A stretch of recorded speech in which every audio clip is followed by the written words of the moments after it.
saisir le moment. Et on va lire dans Éphésiens chapitre 5, à partir du verset 15. C'est l'apôtre Paul qui parle aux Éphésiens et dit ceci. « Prenez donc garde de vous conduire avec circonspection, non comme des insensés, mais comme des sages. Rachetez le temps, car les jours sont mauvais.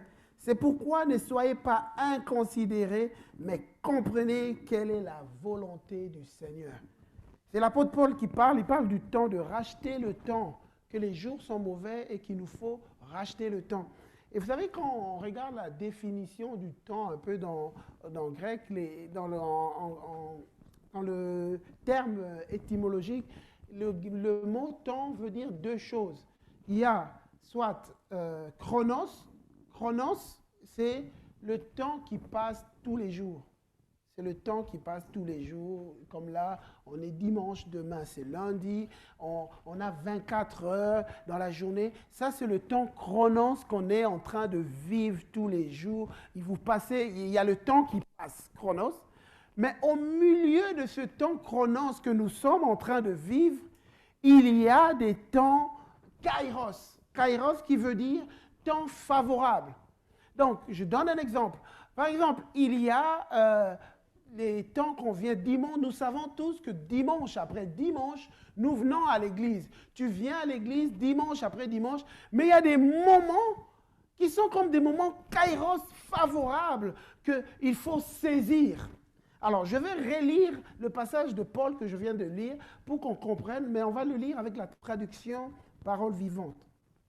L'apôtre Paul dit ceci. Veillez donc avec soin tout particulier à votre manière de vivre.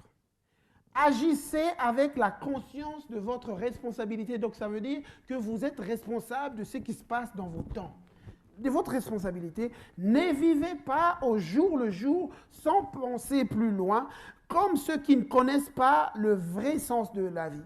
Comportez-vous en gens avisés qui se rendent compte en quel temps critique nous vivons. Et effectivement, même là, maintenant, en 2021, nous sommes dans un temps critique, n'est-ce pas? Nous sommes dans un temps critique. Et l'apôtre Paul dit, considérez cela. Et maintenant, dans ces temps critiques, et vous voyez, écoutez, soyez des gens qui savent tirer le meilleur parti de la période présente. Ça veut dire que au milieu de temps critique que je suis en train de vivre, au milieu de temps critique, que je sache tirer ce qui est favorable dans ce temps. Il dit, devenez le maître de votre temps, profitez de toutes les occasions favorables malgré les difficultés de l'heure. Profitez des temps favorables malgré les difficultés. Ça veut dire, devenir maître de ce temps, c'est de savoir profiter. Et l'apôtre Paul continue, oui, précisément parce que nous vivons en un temps où domine le mal, c'est pourquoi ne soyez pas déraisonnables, imprudents, ne vivez pas en dilettante. Dilettante, ça veut dire quelqu'un qui vit juste pour les plaisirs d'aujourd'hui. Mais à travers tout ce que nous arrive, en toutes circonstances, cherchez à comprendre ce que le Seigneur veut, puis tenez-vous fermement à ce qu'il vous demande. Et ce matin, moi, je vais voir avec vous dans une histoire de Jésus, comment une femme a pu saisir son temps. Elle a pu saisir, et je crois que c'est l'appel de chacun d'entre nous, que quand je viens dimanche à l'église, que je puisse considérer que des fois, il arrive que je vienne à l'église, ce jour-là, je ne sors pas comme d'habitude, mais qu'il peut avoir mon moment.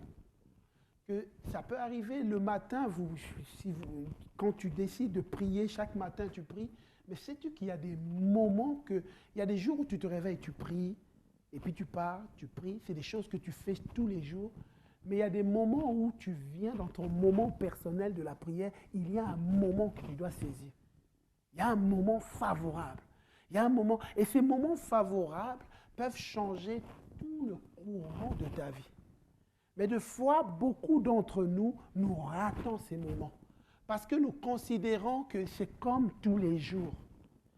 C'est comme tous les jours. Je fais les choses comme tous les jours. Mais des fois, vous savez, quand Dieu vient nous visiter, souvent, on n'est pas prévenu. Souvent, lisez la Bible, vous allez voir, souvent les histoires, quand les gens connaissent la visitation de Dieu, on n'est pas prévenu la veille, vous ne verrez pas un ange vous dire, Jacques, Jean, demain c'est ton grand jour, tu vas vivre quelque chose. Non, on n'est jamais prévenu, mais on est prêt. Et donc, ce qui veut dire qu'il faut être prêt tous les jours à saisir son moment. Il faut être prêt tous les jours. Vous savez que David, le jour où il a battu Goliath, ce jour-là, quand il s'est réveillé, c'était pas, il se réveille, il y a un chant d'ange. Aujourd'hui, David va triompher. Non, c'était un jour normal comme tous les jours. Il s'est réveillé, il a fait les choses comme il devait le faire, mais il ne savait pas que c'était son moment. Sa vie allait changer, il allait entrer dans l'histoire. Et j'aimerais dire à chacun d'entre nous, le jour où ta vie va changer, où tu entres dans ce à quoi Dieu t'appelle, tu ne le sauras pas, mais Dieu veut que chaque jour que tu sois prêt à saisir ton moment. Et on va voir, il y a une femme dans Matthieu 15, à partir du verset 21. Et Jésus, partant de là, se retira dans le quartier de Tyr et de Sidon. Et voici une femme cananéenne de ces contrées-là, sortant, s'écria, lui disant, « Seigneur, fils de David, aie pitié de moi. Ma fille est cruellement tourmentée d'un démon. » Et il ne lui répondit mot. Et ses disciples, s'approchant, le prièrent, disant, « Renvoie-la, car elle crie après nous. » Mais lui répondant dit, « Je ne suis envoyé qu'aux brebis perdues de la maison d'Israël. » Elle vint et lui rendit hommage, disant, « Seigneur, secours-moi. » Et lui répondant, dit, « Il ne convient pas de prendre le pain des enfants, de le jeter aux chiens. » Et elle dit, « Oui, Seigneur, car même les chiens mangent des miettes qui tombent à la table de leur maître. » Alors Jésus répondant lui dit, « Ô femme, ta foi est grande, qu'il te soit fait comme tu veux. » Et dès cette heure-là, sa fille fut guérie. Cette femme a saisi son moment. Et ce matin, je vais voir deux points. Mes 2 points, c'est premièrement, s'accrocher comment saisir son moment, s'accrocher sans se décourager. Deuxièmement, manifester la foi qui transcende le temps et l'espace. S'accrocher sans se laisser décourager. Vous savez, moi, avant, quand je lisais cette histoire, même sans le dire, mais ça me mettait un peu mal à l'aise par rapport à l'attitude de Jésus. Mais je sais que vous êtes des bons chrétiens, pas comme moi. Moi, ça me mettait mal à l'aise, cette histoire. Je me disais, mais Jésus, franchement, je ne trouve pas ça gentil. Seigneur, Jésus, mais je ne comprenais pas, en fait. Mais il y a quelques temps, j'ai compris. J'ai compris, en fait. Mais là, je vais m'attarder sur l'attitude de la femme. Et au deuxième point, je vais vous expliquer pourquoi Jésus agit comme ça. Et moi, en fait, vous savez, il y a 2 choses pour moi. Peut-être qu'il y en a plus. Il y a des gens qui peuvent lire et découvrir plus. Moi, il y a 2 choses qui, je pense, qui pouvaient décourager cette femme. Il y a 2 choses. Premièrement, il y a le silence de Jésus. Moi, quand je lis ça, ça me fait mal. Je me mets à la place de la femme. Et je ne sais pas s'il y a des gens ici, si vous êtes comme moi, vous avez déjà vécu des moments de silence de Dieu. Où tu pries, il semble que le ciel est fermé, il y a un silence. Et ça fait très mal. Ça fait très mal. Et c'est ce que cette femme est en train de vivre. La Bible dit, et voici une femme cananéenne de ces contrées-là, sortant, s'écriant, lui disant, « Seigneur, fils de David, aie pitié de moi. Ma fille, et en plus le sujet, ma fille est cruellement tourmentée d'un démon. » La Bible dit, il ne lui répondit rien. Rien. Jésus a continué à marcher et Jésus a continué à marcher, il a continué à faire comme s'il n'y avait rien. Et la femme, elle continue à crier. Il y avait un silence qui fait mal, qui blesse. Qui blesse. Et j'aimerais dire à chacun, je suis venu d'Arlon dire à quelqu'un, ce n'est pas parce que Dieu se tait qu'il ne va rien faire. Ce n'est pas parce que Dieu est silencieux quant à ton problème qu'il ne va rien faire. Ce n'est pas parce que Dieu se tait qu'il ne veut pas faire quelque chose. Vous savez, je vous donne un exemple dans ce que Jésus a vécu. Quand on regarde l'histoire de Lazare, à un moment, on voit dans la Bible, dans les évangiles, Lazare, franchement, il faudrait lire les histoires des interventions de Jésus dans la vie des gens. Moi, je trouve ça magnifique. Lazare est malade. Et Lazare, ce n'était pas n'importe qui, c'était un proche, c'était un ami. Jésus allait manger dans la famille. On connaissait, Jésus connaissait Lazare et ses sœurs. Lazare avait 2 sœurs, Marie et Marthe. Et ils aimaient Jésus. Jésus venait là-bas, il mangeait. Et puis, Lazare tombe malade. Les sœurs envoient un messager pour prévenir, parce qu'à cette époque, il n'y avait pas de téléphone pour appeler, il n'y avait pas, il y avait des messagers qui partaient. Ils envoient le messager pour prévenir Jésus, et quand vous écoutez le message qu'ils envoient, ils disent, celui que tu aimes est malade, ils disent pas Lazare, un peu pour dire, Jésus c'est important, celui que tu aimes est malade. Et puis, Jésus, qu'est-ce qu'il fait? Il reste encore 2 jours. Il reste encore... Moi, j'essaie d'imaginer... Vous savez, quand tu lis l'histoire, ça s'arrête, on filme un peu Jésus. Mais moi, j'essaie de me mettre à la place de ces 2 femmes qui ont envoyé un messager. En plus, à l'époque, pour d'aller d'un village à un autre, les gens marchaient, donc ça prenait du temps. Le gars a marché jusque chez Jésus. Il arrive chez Jésus, il dit, c'est lui que tu aimes est malade. Jésus ne fait rien. Et puis le messager rentre, donc il prend encore du temps pour arriver. Il arrive, les sœurs voient le messager arriver. Ils s'attendent à ce que le messager vienne avec Jésus.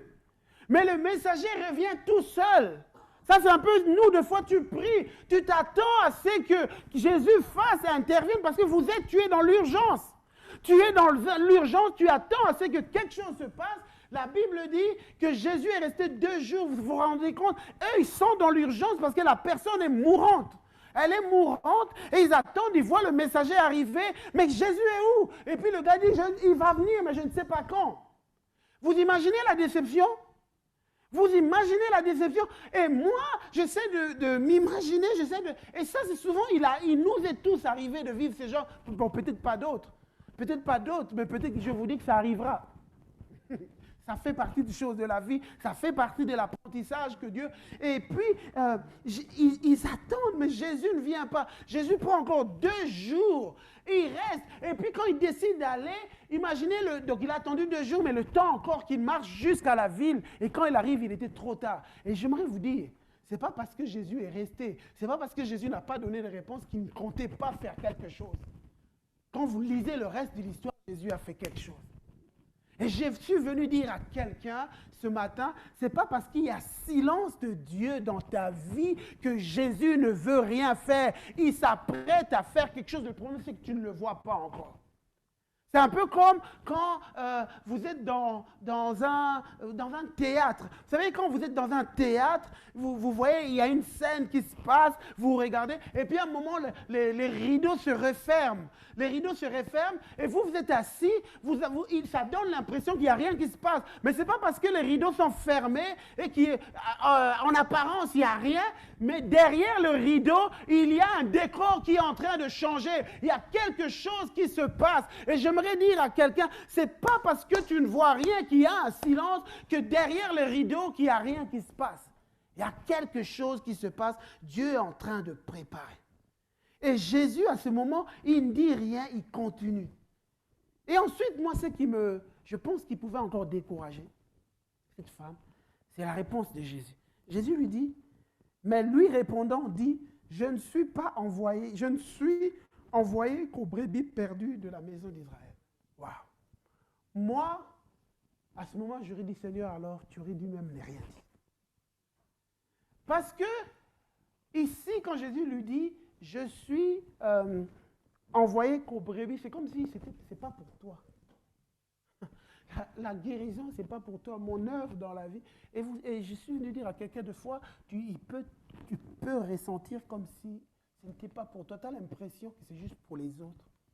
Tu as l'impression que mais le Dieu que je sers, mais c'est comme si c'est juste pour les autres. Vous savez, moi, personnellement, dans mon histoire, moi, j'ai vécu des périodes où tu as l'impression, mais c'est comme si c'est juste pour les autres. C'est comme si c'est juste pour les... Et vous savez, quand tu es dans ce genre d'endroit, apprends juste à te réjouir pour les autres. Apprends juste à bénir Dieu pour les autres. Parce que toi, ton temps viendra. Ton temps viendra. Mais là, il semble que c'est pas pour elle. Mais la femme s'accroche. Et je veux dire à quelqu'un, même si tu as l'impression que ce n'est pas pour toi, accroche-toi. Reste, accroche-toi. En t'accrochant, tu es en train de saisir ton moment. Accroche-toi, ne lâche pas. Accroche-toi, ne lâche pas. Continue, tiens bon. Il semble que tu pries autour de toi. Il semble que tu as l'impression que ce n'est pas pour moi. Mais accroche-toi. Je suis venu dire à quelqu'un, ne lâche pas, accroche-toi. Accroche-toi à ce Dieu parce qu'il est fidèle. Il est fidèle. Je peux te le dire. Ce n'est pas juste que je le dis parce qu'il faut que je prêche. Je le dis parce que je l'ai vécu. Parce que j'ai vu comment le Dieu qu'on sert est fidèle. Il est fidèle. Il veille sur sa parole pour l'accomplir. Même si le temps passe, il est fidèle. Le Dieu qu'on sert, à qui tu as donné ta vie, à qui tu as décidé, pour qui tu as décidé de vivre, jamais il ne lâche ses enfants. Il est fidèle. Accroche-toi. Et la deuxième réponse de Jésus, moi je dis waouh. Jésus lui dit, et cette femme, je dis, waouh, elle est forte. La deuxième réponse, Jésus lui dit, et lui répondant, dit, il ne convient pas de prendre le pain des enfants et de le jeter aux chiens. Waouh! Moi, je trouve que c'est encore pire que la première réponse. Donc, maintenant, Seigneur, tu me traites de chien. Et là, je vois, et je dis, mais Seigneur, franchement, tu n'aurais rien, il fallait rien dire, maintenant tu me... Et malgré ça, la femme, waouh! Moi, je la trouve magnifique. Elle continue. Elle ne lâche pas. Elle ne lâche pas. Et je suis venu dire à quelqu'un, et des fois, il arrive qu'il y a des circonstances, il y a des choses qui nous blessent en cours. Et moi, je vais vous expliquer après pourquoi Jésus a répondu comme ça. Mais là, ça pouvait être blessant. Mais des fois, il y a des gens qui ratent leur moment. Pourquoi? Parce qu'ils s'attardent aux blessures. Tu t'attardes à ce qui t'a blessé. Tu t'attardes à ce qu'un frère dans l'église, une soeur, quelqu'un a dit ça. Oh, comment elle a pu dire ça? Non, non. Et tu t'attardes sur ça, sur la blessure, parce qu'on m'a blessé, parce qu'on a dit ça, et tu rates ton moment. Je vais vous donner un exemple. David, quand il va se battre avec Goliath, il est en train, il apprend, il voit, et puis il est prêt à découdre avec Goliath. Pendant qu'il marche, il y a son frère, Eliab, qui vient, qui dit, « Ah, je connais ton orgueil. Pourquoi tu as quitté le petit troupeau ?» Et puis, il parle méchamment. Quand vous lisez, c'est quelque chose de révoltant, c'est que son frère. David, la Bible dit, David passa outre. Il a continué. Mais c'est là que beaucoup de gens, beaucoup de David, Dieu avait destiné que tu sois un David pour faire tomber des Goliaths dans ta maison, pour faire tomber des Goliaths dans ta famille. Mais il y a eu des Eliab qui sont venus dire des choses. Toi, tu t'es attardé sur ce qu'Eliab. Imaginez-vous ce jour-là, David blessé par ce... Non, Eliab, tu m'as blessé, il faut qu'on règle ça. Non, moi, je ne peux pas accepter Eliab. Comment tu peux dire ça? Et puis, non, il faut que tu viennes, qu'on discute. Comment tu peux me traiter d'orgueilleux? Comment tu peux dire? En plus, tu es en train de dire que j'ai un petit troupeau. Et imaginez qu'il avait passé son temps à discuter, Goliath ne serait pas mort. Goliath allait continuer à assujettir le peuple. Et il y a beaucoup de gens, vous avez raté de faire tomber vos Goliaths parce que tu t'es attardé, parce qu'on a dit ça sur moi. Comment on a pu dire ça? Non, moi je ne peux pas accepter ça. Non, on doit me demander pardon. Si on ne demande pas, non, je n'accepte. Et puis tu es resté dans ta blessure, tu es resté dans ton amertume et tu as raté de faire tomber des Goliaths. Et ce matin, Dieu te dit, débarrasse-toi des amertumes. Débarrasse-toi des... Vous savez, l'auteur aux Hébreux dit ceci, Hébreux 12. Veillez à ce que nul ne se prive de la grâce de Dieu, à ce qu'aucune racine d'amertume poussant des rejetants ne produise du trouble et que plusieurs n'en soient affectés. Qu'est-ce qu'il veut dire ici? Il dit que, en fait, quand il y a une racine d'amertume, donc ça veut dire la blessure, c'est comme une graine.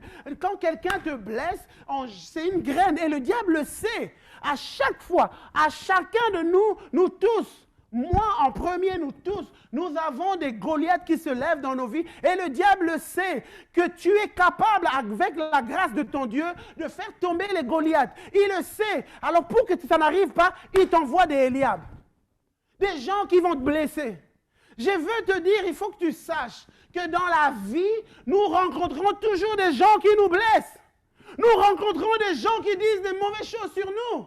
Mais je te dis, ne t'attarde pas sur ça.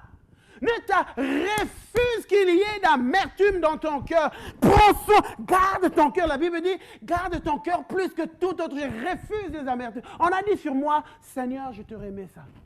Gloire à Dieu. Elle a dit sur ça, sur moi, Seigneur, moi, je ne veux pas m'attarder sur ça. Et c'est ça qu'il est. Parce que quand tu t'attardes sur ça, l'amertume prend racine. Un arbre il grandit en toi de refus de pardon. Et la Bible dit il se prive de la grâce de Dieu. Tu te prives de ton moment. Franchement, c'est quelque chose d'important. Regardez à chaque fois, quand tu te retrouves sur le point de triompher de quelque chose, le diable va t'envoyer des gens qui vont te blesser. Ça, je te le dis. Chaque fois. Et ça, il faudrait, quand je dis, parce que nous, notre combat n'est pas contre les hommes, c'est contre l'esprit derrière. Et donc, juste pour que vous sachiez, la blessure peut arriver n'importe où. La blessure peut arriver même dans ta maison. Parce que David, c'est son frère. Ça peut arriver de ton mari. Ça peut arriver de ta femme. Ça peut arriver des enfants. La blessure peut arriver... Parce que souvent, ce qui est le plus... la chose qui nous fait le plus souffrir, c'est quand ça vient des proches. Donc, pour vous prévenir, je suis venu donc vraiment pour prévenir, ça peut arriver de n'importe où. Mais il faudrait que tu saches, il faut que tu comprennes que le Goliath à faire tomber, c'est tellement plus important que ce que tu ressens. Il faudrait que tu saches que c'est tellement... L'enjeu, voilà, c'est ça le mot que je suis en train de chercher. L'enjeu est tellement grand que je ne peux me permettre de m'arrêter sur ma blessure. L'enjeu est tellement grand que je ne peux pas me permettre. L'enjeu est tellement grand. Il faut que de triompher. David, l'enjeu était tellement grand parce que vous savez, sa victoire n'avait pas seulement de conséquences sur lui. Sa victoire avait des conséquences sur toute sa famille. Et des fois, je veux vraiment que chacun ça. Nous tous ici, notre vie a de l'impact sur un territoire. Ton territoire, c'est ta famille, ton couple. Et des fois, on ne réalise pas. Mais Dieu veut que tu réalises. En fait, les choses que tu permets dans ta vie, tu permets les manques de pardon, sache que les conséquences, ce n'est pas juste sur toi. Les conséquences sont sur ton territoire, sur tes enfants, sur ton couple. Les conséquences, ce n'est pas juste sur toi. Donc Jésus, en échouant face à Goliath, les conséquences... David, en échouant face à Goliath, les conséquences étaient sur toute la nation. Peut-être qu'il y a des gens qui disent, mais moi je suis rien, je n'ai pas de famille, je n'ai rien. Mais non, donc il y a ta vie, Dieu avait prévu que ta vie impacte tout un territoire. Dieu avait prévu, mais parce que toi, par manque parce que tu as laissé l'amertume, parce que tu as laissé toutes sortes de choses triompher dans ta vie, tu n'arrives pas à saisir le moment. Ce matin, je suis venu te dire, ne laisse pas l'amertume. Ne laisse pas des choses mauvaises. On a dit ceci, on a fait ceci. Ne laisse pas. Même si, et je sais, il y a quelqu'un qui dit, j'attends, il faut qu'on me demande pardon. Tu es en train d'attendre. Non, non. On doit me demander pardon pour que je pardonne. Non, non, non.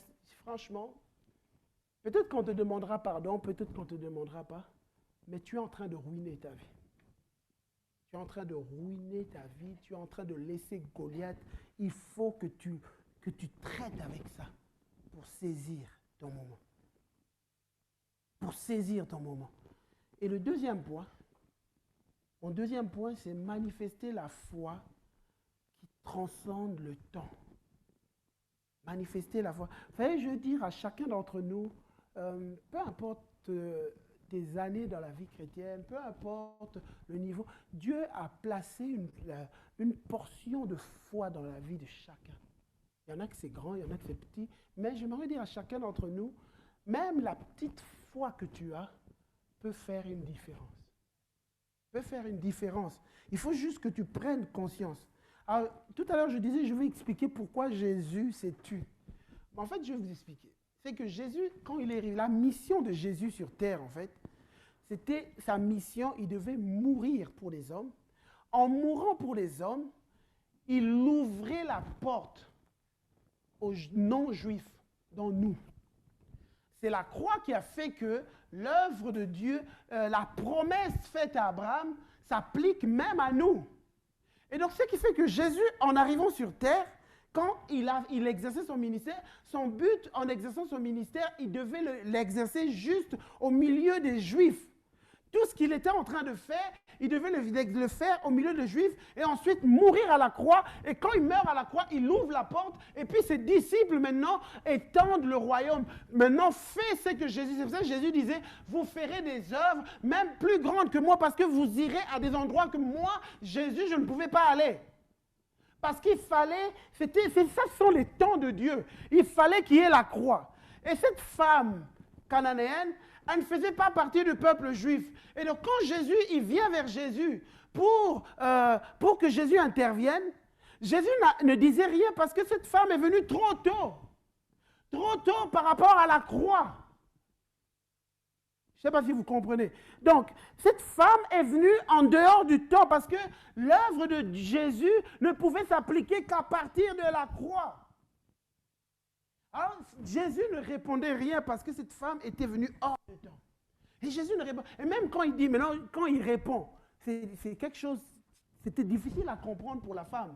Mais Jésus, ce qu'il voulait dire, c'est que je suis venu pour d'abord, mon ministère sur terre doit s'arrêter juste dans cette portion, mais il n'a pas expliqué, mais c'était ça qu'il voulait dire. Mais après la croix, l'action de Dieu peut atteindre tout le monde. Alors maintenant, qu'est-ce qui s'est passé? Cette femme, en s'accrochant dans sa foi, en s'accrochant et allée prendre les œuvres de la croix avant même que Jésus ne meure, parce qu'elle est allée atteindre l'œuvre de la croix et la ramener en son temps. J'explique. Vous savez, quand Jésus est mort à la croix, parce que vous savez, Dieu, il est celui qui a créé le temps. Nous vivons sous un temps, mais Dieu est hors de temps.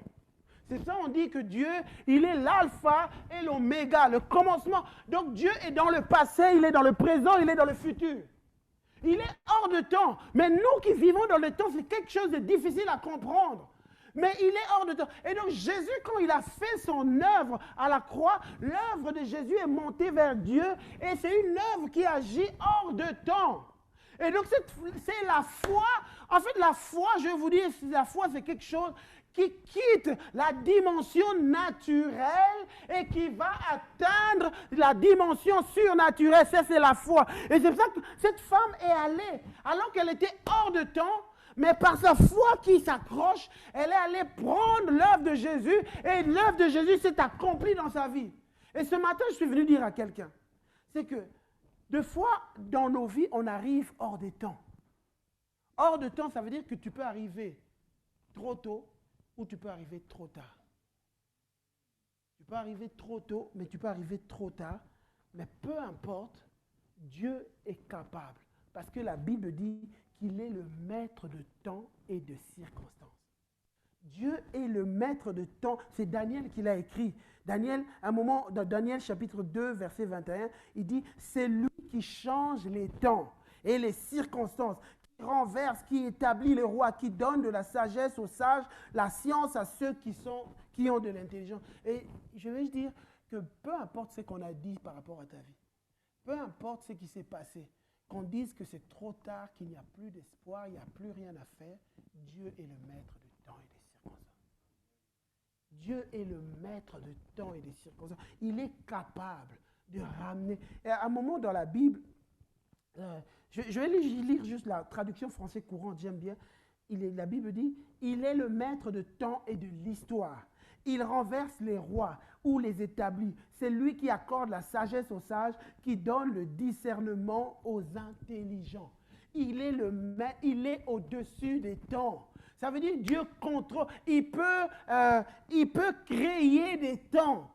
Et à un moment, David, pendant qu'il traversait les grottes, et les choses étaient difficiles, vous voyez, David commence à prier Dieu. Il dit, Seigneur, fais que les temps soient favorables. Je t'adresse ma prière au Éternel.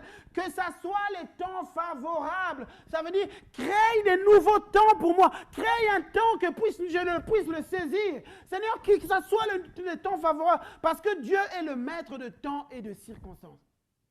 Et ce matin, je vais dire à quelqu'un, même si il semble que c'est trop tard, on a un Dieu qui est capable de créer à nouveau. On a un Dieu qui est capable. Il est capable. Vous savez, dans la Bible, on voit dans Joël, à un moment, le peuple d'Israël avait traversé toutes sortes de difficultés. L'ennemi venait détruire leur vie. L'ennemi venait voler. Et ça, c'est ce qui se passe dans la vie de plusieurs. C'est que Jésus a dit, le voleur ne vient que pour dérober, égorger et détruire. Et l'ennemi, le diable, vient égorger dans la vie de beaucoup de gens, voler. Il y a des gens, vous avez perdu toutes sortes de choses. Quand vous regardez dans l'histoire de votre vie, il y a toutes sortes de choses que vous avez perdues. Il y avait un zèle que tu avais, que tu n'as plus aujourd'hui. Il y avait une joie que tu avais, que tu n'as plus aujourd'hui. Il y avait une ferveur que tu avais, que tu n'as plus aujourd'hui. L'ennemi est venu, il a volé. Il y a toutes sortes de choses qui se sont passées. Et c'est comme si il ne te restait plus rien. Tu es là, tu viens à l'église, mais il n'y a plus rien.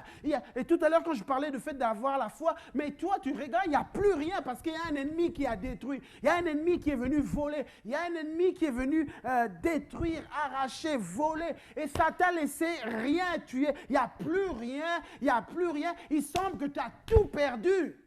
Tu as perdu ton service dans l'église. Tu as perdu quelque chose. Tu as perdu. Toi qui avant parlais de Dieu, mais il n'y a plus rien. Tu as tout perdu. L'ennemi a volé. Mais laisse-moi te dire, le Dieu que nous servons est capable de restaurer les temps. Et dans Joël 2, il est dit ceci, « Je vous remplacerai les années qu'ont dévoré la sauterelle, le gélec, le asile, le gazon, ma grande armée que j'avais envoyée contre vous. » Même si tu avais tout perdu. Vous savez, dans le monde, on dit que le temps passé ne revient pas.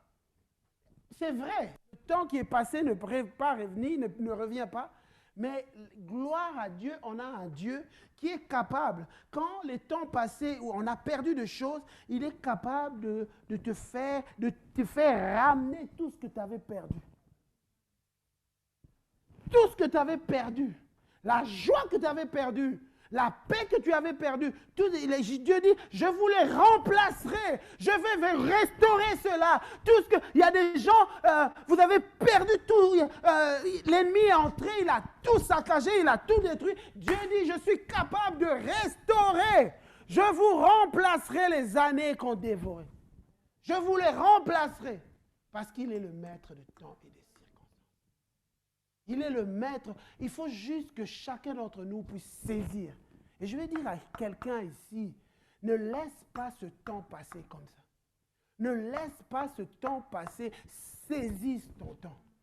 Saisis ton temps. Moi, franchement, je vais vous dire, moi, je prends toujours très au sérieux les moments que je passe devant Dieu. Je les prends au sérieux, la parole de Dieu. Je le prends toujours au sérieux quand je suis dans l'église et que la parole est prêchée. Je le prends toujours au sérieux parce que ce sont des moments qui peuvent changer ma vie. Ce sont des moments qui peuvent changer. Ce sont des moments, tu ne sais pas là où Dieu veut t'emmener. Mais il y a un ennemi qui veut toujours que tu rates. Il y a un ennemi qui veut toujours que tu rates tes moments. Il y a un ennemi qui veut toujours, et il va te distraire. Peut-être maintenant, pendant que je parle, il y a des pensées qui viennent. Ah oui, qu'est-ce que j'ai prévu encore de cuisiner? C'est des moments. L'ennemi sait. Ah oui, et au moment où tu dois saisir, il vient avec des distractions. Il vient avec tout ça. Ou bien un sommeil, tu te sens un peu comme emporté. Mais laisse-moi te dire, il veut que tu rates ton moment. Que tu ne saisisses pas.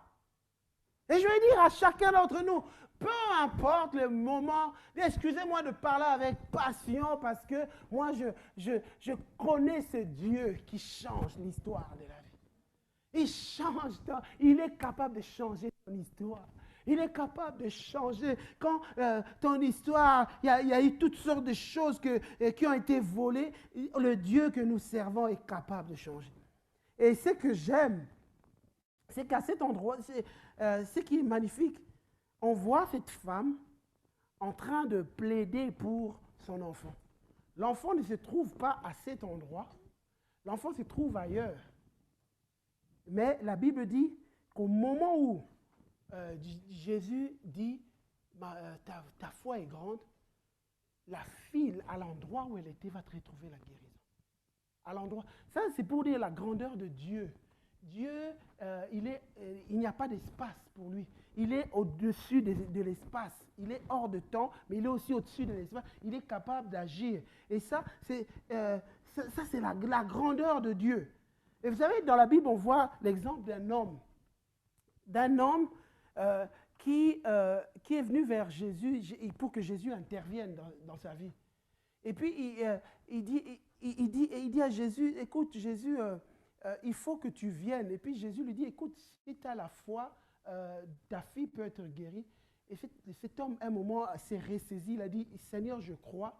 Et alors, au moment où il a dit ça, le Seigneur lui a dit, ta fille vient d'être guérie.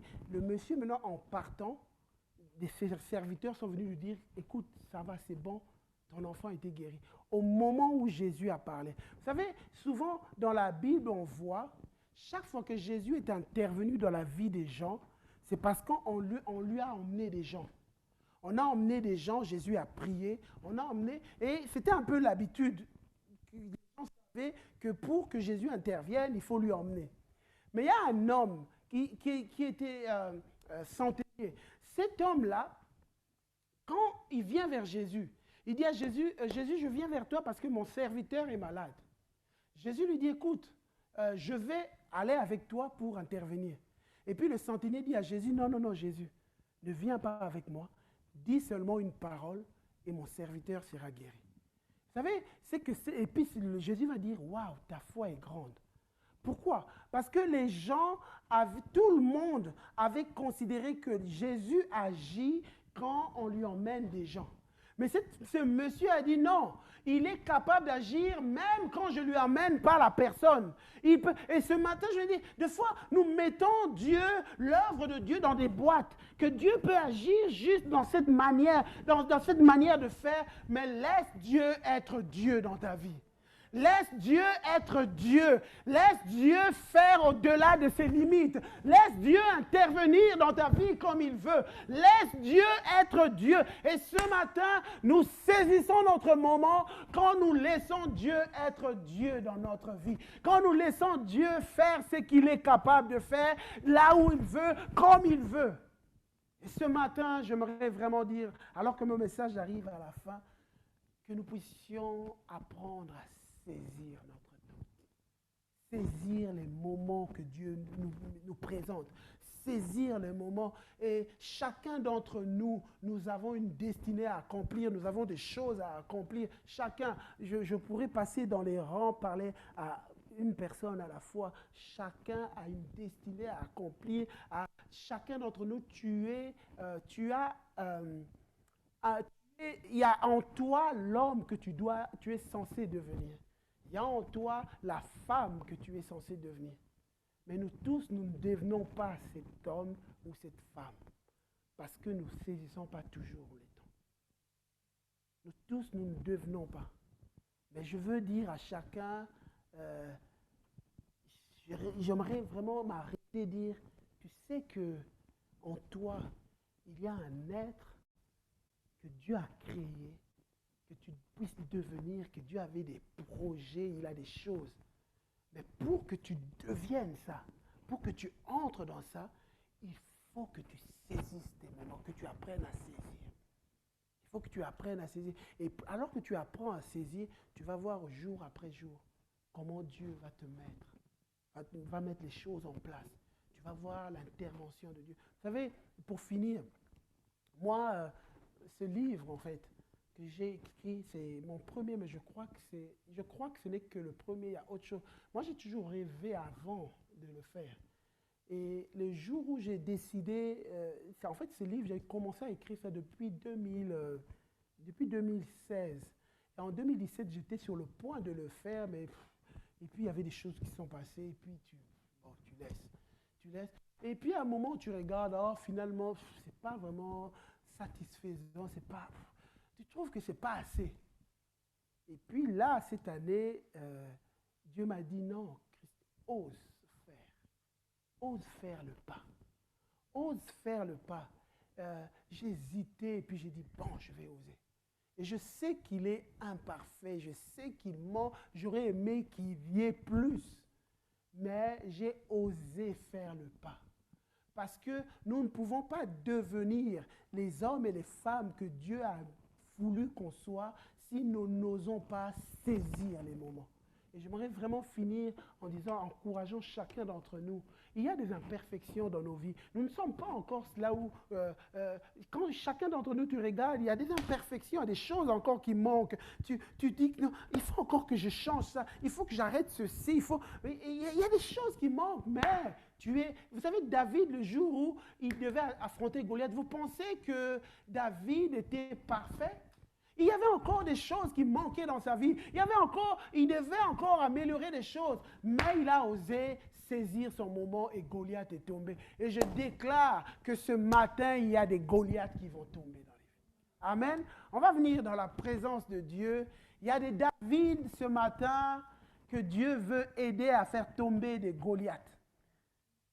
Mais ce matin, alors qu'on vient devant Dieu, il y a des David ici qui se laissent distraire par des gens qui ont dit du mal d'eux, des gens qui vous ont blessé. Il y a l'amertume qui est entrée dans ton cœur. Et on va courber nos têtes alors que nous sommes là. Tu te rends compte que tu as laissé l'amertume entrer dans ton cœur. Tu as laissé l'amertume et puis il y a des Éliabes qui se sont levés dans ta vie, qui ont dit des choses. Et à cause de ça, tu es vraiment déçu, tu n'arrives plus à rien faire. Mais le Seigneur ce matin veut t'aider, veut guérir ton cœur. Le Seigneur veut guérir ton cœur, les blessures. Et peut-être, c'est comme si j'entends cette voix qui dit, tu ne peux pas comprendre. Cette personne me dit, mais tu ne peux pas comprendre ce que j'ai vécu. C'est facile pour toi, tu parles, mais tu ne peux pas comprendre comment on m'a blessé, tu ne peux pas comprendre. Mais le Seigneur, je te dis, mon ami, c'est que Jésus aussi a été rejeté, a été abandonné, il s'est retrouvé à la croix trahi. Mais il a dit, Père, pardonne-leur. Il n'a pas laissé l'amertume détruire sa mission. Il est allé mourir à la croix. Il a refusé l'amertume. Et ce matin, je veux te dire, ne laisse pas l'amertume détruire ta mission. Et si tu es là, tu dis, Seigneur, guéris-moi ce matin, lève ta main et je vais prier avec toi et pour toi. Pour que Dieu te guérisse ton cœur. Tu dis, Seigneur, je n'arrive pas, Seigneur, je n'arrive pas à pardonner. C'est tellement, ça me fait mal ce qu'on a dit. Ça me fait mal ce qui a été fait. Ça me fait mal. Viens vers Dieu, ton Dieu va te guérir. Ton Dieu va intervenir. Et lève ta main, on va prier avec toi et pour toi. Alléluia. Alléluia. Et mon second appel, c'est que tu te dis, Seigneur, je veux que tu m'apprennes, peu importe ton silence, que je puisse, Seigneur, continuer, m'accrocher. Je veux dire à quelqu'un ce matin, tu veux dire, Seigneur, je veux m'accrocher. Malgré les silences, je veux m'accrocher. Lève ta main, on va prier avec toi et pour toi. Alléluia. Et ensuite, alléluia, tu dis, Seigneur, je veux apprendre à saisir mon temps, même si on m'a dit que c'est trop tard, même s'il semble que si le temps est passé, je veux crier à toi pour que tu remplaces ces années de destruction où j'ai tout perdu. Seigneur, tu vois tout ce que j'ai perdu dans ma vie, tu vois tout ce que... je ne suis plus le chrétien que j'étais autrefois. Il y a plus, j'ai plus cette confiance. J'ai même perdu mon service dans l'église, Seigneur. Oh Dieu, restaure ma vie. Remplace ces années qu'on dévorait. Si tu es là, lève ta main. On va prier avec toi et pour toi. Alléluia. Alléluia.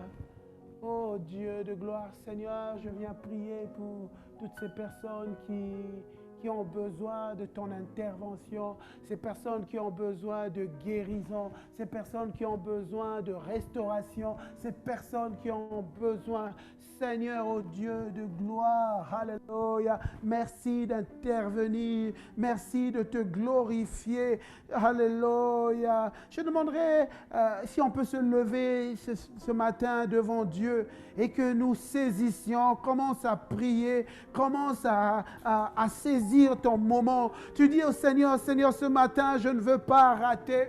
Seigneur, ce matin, je ne veux pas passer à côté, mon Dieu. Mon Dieu, je ne veux pas passer à côté, Seigneur. Seigneur, je veux saisir mon moment, Seigneur. Je veux saisir mon moment, Papa. Je ne veux pas passer à côté, mais je te demande pardon, Seigneur, si j'ai laissé de fois l'amertume dans mon cœur.